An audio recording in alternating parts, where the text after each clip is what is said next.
Initiate latch valve close command and propulsion system disable. Tank pressure and temperature steady. 290 psi and 25 C.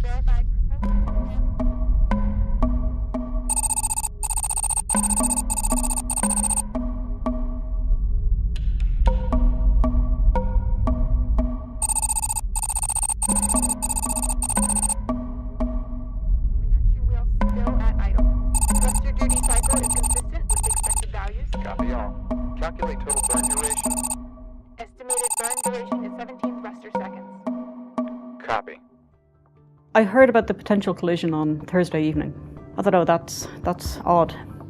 But let's not panic just yet. And then we got an update on Friday, and it looks worse. Oh, my heart sank. So we then continued over the weekend, and it just, didn't get better. There are all kinds of things orbiting the Earth.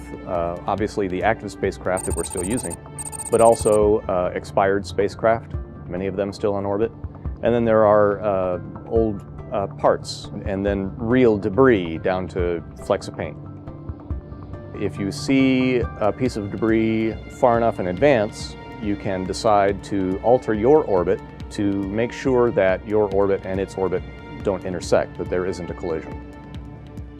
Fermi is a special kind of telescope designed to make observations of the universe in the highest energy form of light, in gamma rays.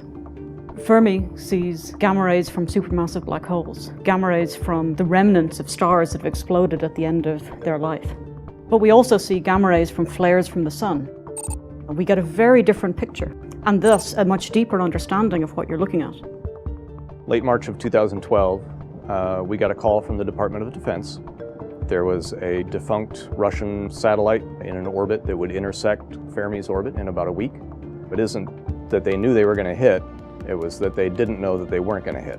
So that's something we had to be concerned about. Those two spacecraft were occupying the same space within 30 milliseconds of each other. That's why this was scary.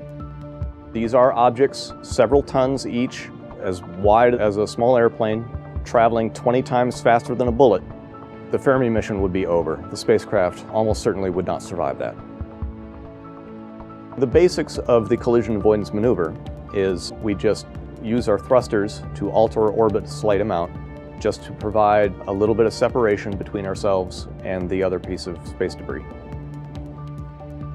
We hadn't ever used the propulsion system before, and using something for the first time was going to be a major decision. And we had to decide, of the two disasters that could happen, a collision with another satellite or a fatal failure with a propulsion system, what decision is most defendable? And we concluded that we really needed to proceed with the burn. Latch valves open, line pressure rising. Normally, the spacecraft is orbiting the Earth, looking at the sky. So in preparation for the maneuver, it changes its attitude, parks its solar arrays and its high-gain antenna to be out of the way of the thrusters. The maneuver itself is just fire all thrusters for 1 second. And then after that's done, then the spacecraft goes back to normal science. Verified 1 second maneuver.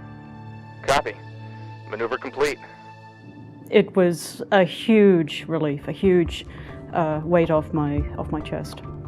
Having done the maneuver and avoided a collision means we continue operating. So continue doing the great science that we have been doing over the past 4.5 years.